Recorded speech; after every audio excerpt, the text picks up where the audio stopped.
Before we get started, I just wanted to mention everybody is going to be muted until the end during our Q&A session, but several of our folks will be monitoring the chat line.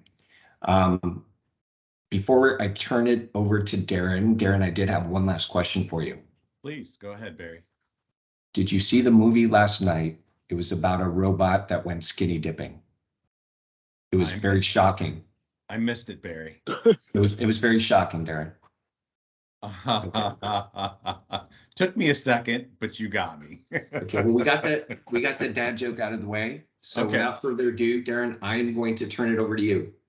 Thank you so much, Barry. And thank you all for attending today. As Barry mentioned, this is the Security and Compliance webinar series for state and local government, but Barry invited me along today to talk to you about a tool that fits within that tool belt, if you will, and it's called External Attack Surface Management. And I hope you find today's session enlightening and helpful as you're looking to secure your companies, your environments, and your state and local governments. So let me go ahead and start sharing my screen. I'm going to go ahead and go into presenter mode. Okay, so again, thank you everyone for joining today. Barry, thank you for the invitation. I'm happy to be here to talk about this technology. This is a new technology to Microsoft. It was released approximately 3 months ago. It's called Microsoft's External Attack Surface Management. Barry is today's moderator with Security and Compliance, and I'm today's presenter as a Senior Solution Area Specialist with Threat Intelligence. Happy to have you here with us today, and I'm going to walk through today kind of explaining what external attack surface management is, how it affects your organization, how it relates to risk and compliance in your organization, as well as introduce you to this concept. I guess I wish I had the ability to take a survey. I do see there's quite a few attendees. I don't know if you have the ability to raise your hand or not. But within this particular area of external attack surface management, go ahead and, if you would, hit the raise hand button if you are familiar already with this particular area called external attack surface management. Let me just take a minute and take a survey. Or did they have the ability to raise hands? Okay, there we go. Thank you. So I kind of expected there would not be very many. So that's why I'm going to walk through and take a few minutes to explain what external attack surface management is, how it relates to your environments, and then how it's practical from a security perspective.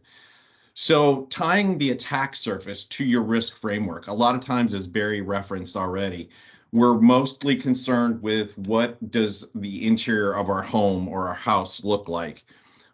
Do we have the appropriate patches in place? Do we have the appropriate risk frameworks in place? And that's typically the case. We've already engaged and implemented those risk and security frameworks. So we're already doing those pieces. So then the question is your house secure? Well, internally it may be, but externally, is the front door locked? Do we have side windows open? Are there additional ways we could get into the house or the building? So we want to look at outside the firewall, as Barry mentioned, external attack surface management. So this is a slide that many of you may already be familiar with or have seen in the past. And a lot of times the focus on risk and compliance is internally focused. Do we have internal risks? Do we have data at loss? Are there credentials that could be possibly compromised? But outside of our privacy and control framework, outside of our external attack surface management area, how familiar are we with what assets that we have are available outside the firewall, attached to the internet? So a lot of times we look at our endpoints, we look at our data centers and our servers, but now what's happening is the internet has become our new network. So we're going to look at a technology today that will create for you your attack surface, showing you what aspects of your company or your company's attack surface are out on the internet and what you can review from that respect. So from an external attack surface perspective, Gartner defines this as the process and technologies deployed to discover your external facing assets, systems that may present vulnerabilities, i.e. the open side door, the open side window. But what we do is we provide value by providing for you that outside in looking view. So we discover assets such as servers, websites, cloud apps, domains, code and contents that may or may not be directly managed or controlled by you. And we start to expose that to you so you can begin to manage that aspect of your data and your information. So EASM adds value to vulnerability and threat programs, and hopefully you'll find that relevant to today's discussion. So with that being said, one of the questions that I would ask is who or what remains or resides outside your firewall? So a lot of times as we protected the internal, we've protected our servers, we've protected our endpoints, but now what's happening is the internet is full of attackers. So we want to discover what aspects of our assets are out on the internet so we can discover shadow IT. We want to passively identify, do we have vulnerabilities out on the internet? And if we do, we want to start to take the time to remediate those threats, patch known threats and weaknesses so we can discover, prioritize, and secure our environment. Again, also understanding what IT assets are out on the internet. A lot of times we may understand we have a website or we have a partner website, but we may not understand that we've got hundreds of devices connected to the internet, that we have databases or SharePoints that are vulnerable out to the internet. So it's very good to discover and understand what aspects of our assets out on the internet are exposed, what aspects of our internet exposures are expiring or expired and creating a weakness, any deprecated and vulnerable technology, and then identifying and profiling newly added assets. So what IT assets do we have out on the internet? Are they prioritized in terms of remediation, and are they secure? So this is an aspect of external attack surface management that we walk through with this new tool set called EASM. So when I ask the question, how do we discover what assets we have out on the internet? These are some of the data sets that we've been collecting for the past 10 to 12 years. And what happens is they are the attackers. We are the ones that are wanting to protect our attack surface. So we're just observing and recording raw facts about the internet. We actually scan the internet, the entire IPv4 space every 24 to 48 hours, and we store it in our security data and intelligence database. So we have a global process independent of any resource. It's passive, it is not invasive. We use multiple data sources, including WHOIS, ASNs, passive DNS, scanning, and crawling to collect the information that we might be able to see from the outside looking in. So external attack surface management. So these data sets allow us to collect cookies, active DNS, banners, client-side document object models, so we can articulate versions of software that you may have exposed to the internet that you may not have been aware that you had. So that is the process that we walk through. Those are the data sets we used to then collect what we call the magic of discovery to identify an organization's external attack surface. So we start with a domain seed. A lot of times we will know as an organization what domains we may have or what domains we may own. So we can actually use that as what we call a domain seed. And later on today, I'll be walking through a specific example where you can spin up a Microsoft portal attack surface management of your own organization. And I'll walk you through that process. So you leverage the structure of the internet that I just walked through a second ago to start to identify your organization's external attack surface by walking through this process of articulating the domain seed, the hosts. We start to identify IP addresses that we believe belong to your organization, the IP blocks, the hosts, the domains, and the additional WHOIS contacts that might be out there on the internet. So we have domains, hosts, and we finally articulate a completed discovery process called your inventory within Defender EASM.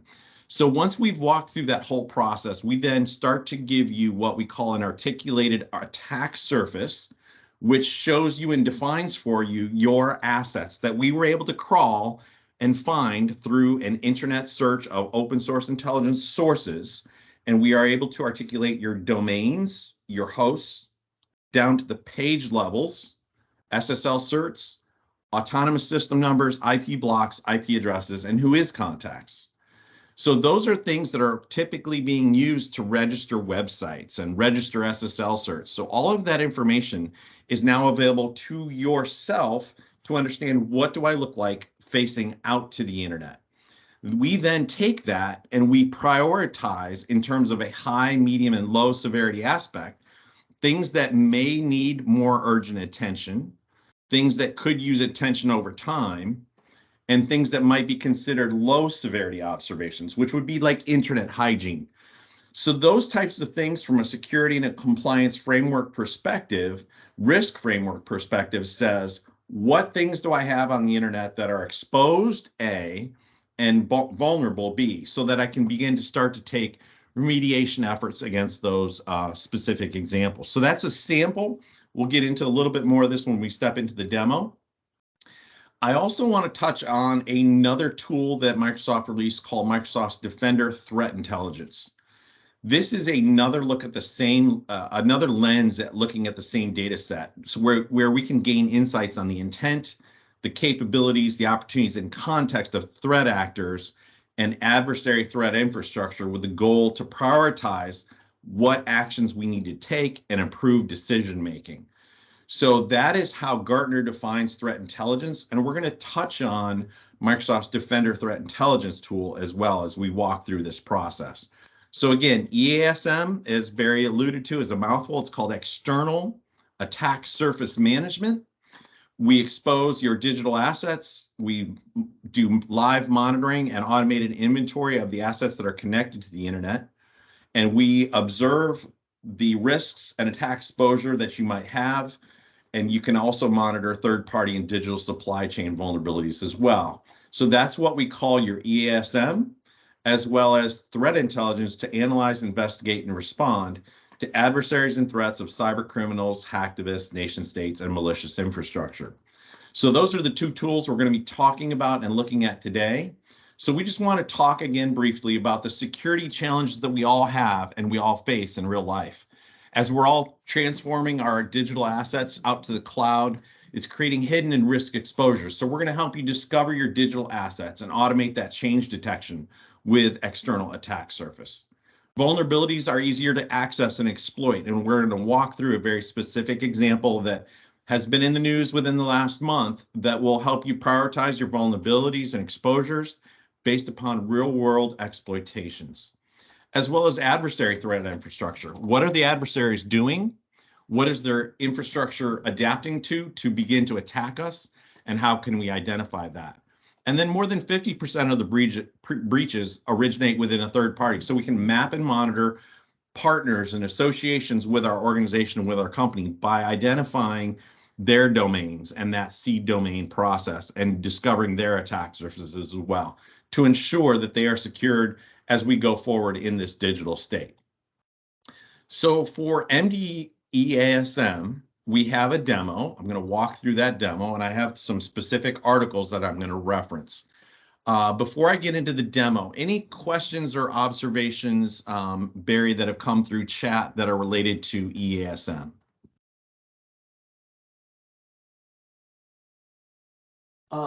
I don't see any right now. We do have some poll information, so thank you everybody for contributing to the poll. But right now we look pretty clear. Okay, thank you. Thank you.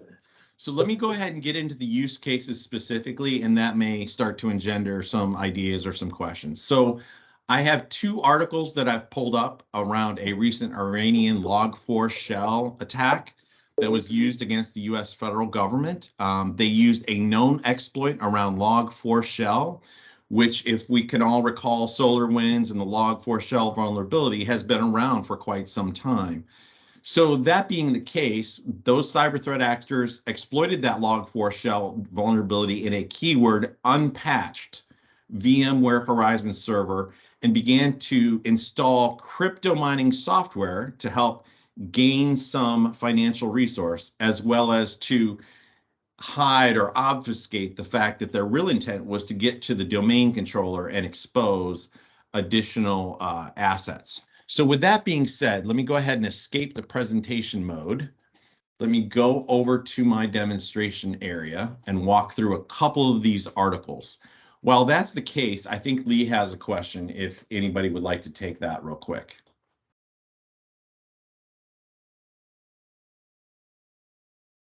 What's the difference between product with this product and Shodan? I'm not familiar. Sure.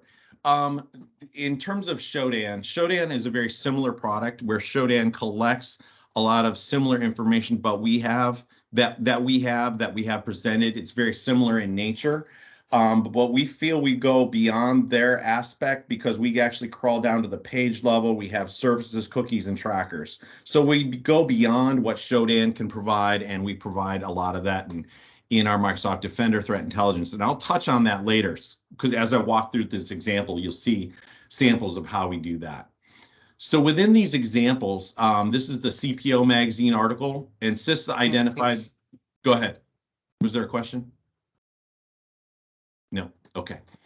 So CISA identified the hackers and the federal agency that was exploited using this CVE, which was a critical remote code execution flaw. So they were able to install crypto mining software as well as start to attack the domain controller and compromise those credentials in order to maintain persistence. So kind of a common infiltration scenario, but somebody was vulnerable to this. And what we're going to look at today is with external attack surface management, how could I use that to identify if I was vulnerable in that way? In addition, the connection to they broke into the government's agency network, they exploited the Log4Shell vulnerability, and with the joint advisory from CISA, they actually began to articulate some of the infrastructure and resources that were used by the attacker. And we'll show you what that looks like. So here's an example dashboard from an external attack surface management crawl that we have done. This is for a company by the name of Contoso Hotels. I don't know if you've heard of Contoso before or not, but it's typically what we use as demonstrations within Microsoft. So we have their hotel environment. We've articulated for them 213 domains, over 18,000 hosts, ASNs, certificates, pages, IP addresses, and contacts. We've then prioritized those in terms of their attack surface. And one of the things that's happening is they have a deserialization vulnerability in WordPress. So notice we have 61 assets tied to their vulnerability. When I click on that 61, it actually takes me down to the actual CVE tied to that particular vulnerability. It shows us related intelligence and potential remediation steps. So notice this vulnerability has been patched. Notice we've also articulated the assets that we believe belong to Contoso Hotels, and then they can confirm, Contoso can confirm, is this mine? Is it vulnerable? Do I have CVEs that need to be patched? So from a security and compliance perspective, this is very helpful information to be able to articulate what CVEs do I have? Are they high in nature? And can I go to begin patching those? So notice we've articulated the server framework is Apache. A lot of companies use Apache frameworks for their websites and their web development. Notice the version is slightly older, and we've articulated the CVEs that are tied to that, as well as the WordPress version is 4.2.2, and notice we were to patch up to 5.5.2. So you can kind of see within a click or two, from a framework perspective, these high severity observations, assets tied to my organization that could potentially need to be patched, and we would recommend patching in a prioritized fashion. So once we've done that, let me also go back into this IP address and show you. We actually show you your discovery seed chain. So notice there was a domain called Contoso that had an email contact that was part of this IP block, which led us to this IP address that we believe belonged to Contoso Hotels. So I wanted to walk through that quick example of an attack surface management example, as well as the fact that we can articulate from an attack surface summary perspective what your composition is, what your cloud distribution looks like. So for example, if you knew that you were hosting on Cloudflare, you might want to confirm, are these two assets part of your Cloudflare content distribution network? Or we know that we have 20 websites hosted on Azure, and this only shows 5. Why is that? So we can start to articulate further what our cloud distribution is. We can see over time what our SSL certificate distribution is, domain expiration, as well as our IP reputation and sensitive services. I have seen some dashboards that have represented that we have SSH out on the internet, FTP out on the internet, databases out on the internet, SharePoint's out on the internet. So we actually help you identify sensitive services exposed to the internet and help you secure your environment further. We have also articulated the OWASP top 10, and we can articulate the resources that we believe belong to you that might have broken access control or server-side request forgery vulnerabilities or insecure design objectives or injection capabilities, and then why it matters and how to remediate that. So you can help secure your SQL environments, make sure they're not vulnerable out to the internet, make sure that your PII is not being stolen. So those are all some good examples of EASM, but specifically tied to these articles. One of the things that I wanted to show you was, for example, we have articulated out that CVE related to Metabase Log4j. This particular customer has no items to display, so they're secure. But we can take that same CVE and we can very quickly hunt inside of our environment to see if there are any things that we're vulnerable to.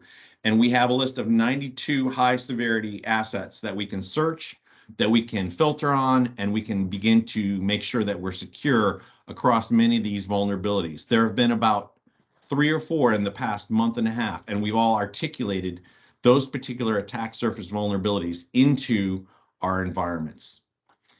In addition, one of the things that I'd like to touch on is from a Microsoft Defender Threat Intelligence. One of the questions was asked, how close are we to Shodan? So I'm going to walk through a couple examples. Notice this is still the exact same CVE that we just looked at in our external attack surface management. When I search on that CVE, what it does is it takes me inside my environment to describe the actual vulnerability itself and what versions I need to be on, what mitigation strategies I might need to take, what modification of system settings I could do. It then also lists across the internet other articulated components that we believe are vulnerable. So if you walk through this affected components list, you might say, well, there are things inside my environment that I'm running that I might want to ensure are patched to the latest version and have walked through this remediation, as well as specifically articulated threat articles. So notice these are from approximately 12 months ago, but if I scroll down, Metabase Log4j was unauthenticated remote code execution is an article that was written recently. This one also led to 16 days ago. Microsoft Security Threat Intelligence Organization is writing about vulnerable SDK components. We then have an analysis. We also have public indicators, which we can then search across the entire platform, as well as Defender Threat Intelligence indicators further articulated through Microsoft. So all of that is available inside the platform. I can actually search for components as well, so VMware's Horizon. One of the things that I liked about this is we've now articulated 23 articles that are related to that. We have these additional indicators tied to potentially threat infrastructure, as well as components on the host. So we can go out to all of these various hosts and notice the name and version of the software running on those particular hosts.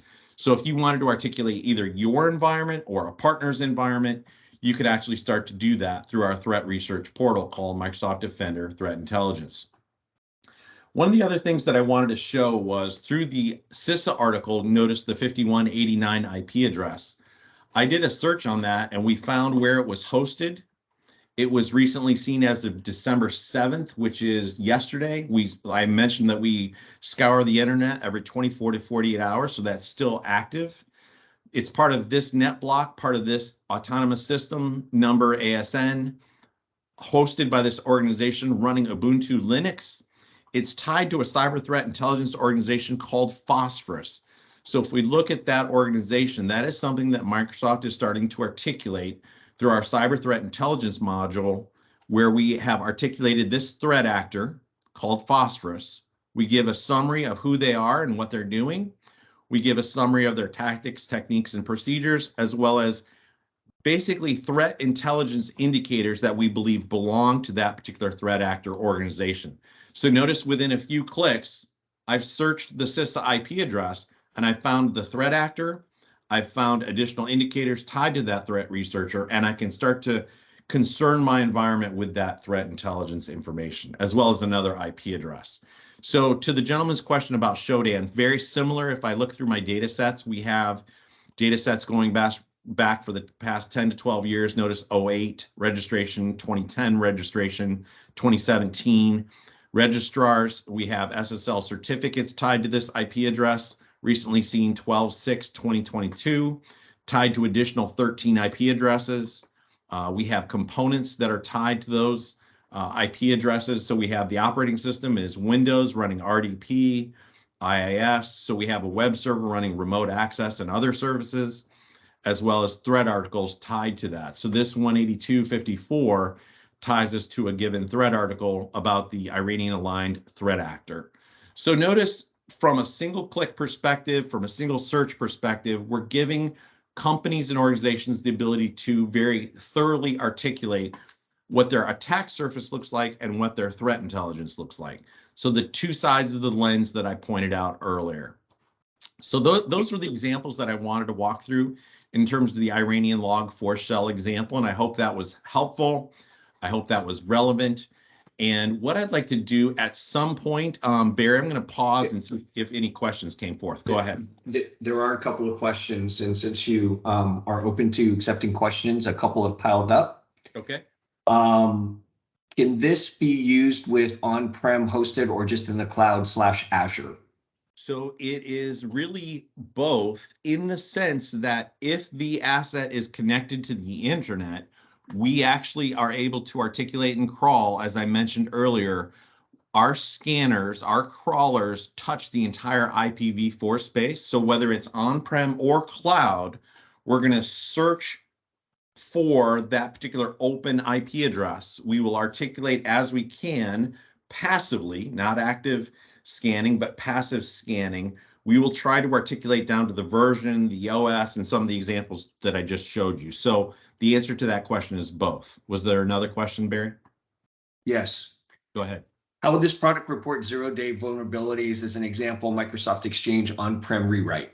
Perfect example. So to that point, one of the things that we did was when that particular 0-day came out, within 24 hours, we had articulated the various CVEs that were tied to that. We had articulated any asset code that was available that we could identify that was potentially exchanged.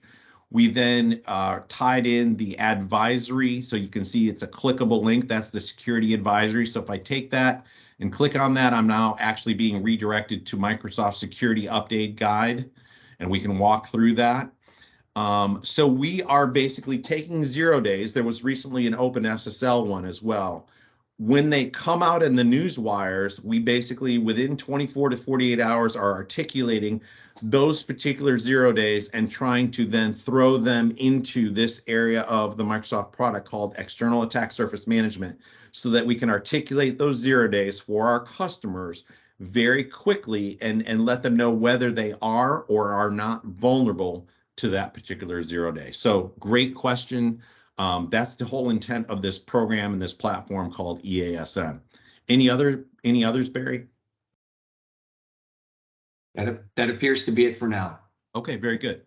Well, thank you for the questions. And what I'm going to do is actually walk you through a little bit of an example of how you would articulate an attack surface for yourself. So if you have the ability to get to Microsoft Azure, you'll notice there's the ability to search for resources right across the top. So if I search for Defender, you will see that quite a few different resources come up. You have Defender for IoT, Defender for Cloud, but what I'm going to search for is Defender EASM as a service. Miriam, if you're on here and you want to put in the docs to EASM in the chat, that would be helpful for people to walk through what EASM is and how they could do that. So right now, there's currently no Defender EASM workspaces to display. So what I'm going to do is help walk through today an example of how you would take a subscription that you might have to Azure. you would select a resource group or create a new one. And I'm going to create DB 1208. I'm going to just, for today's example, articulate Microsoft as an attack surface. So I've now filled out my subscriptions and instance details. It's going to review and create that resource. Give me a second. And Daren B.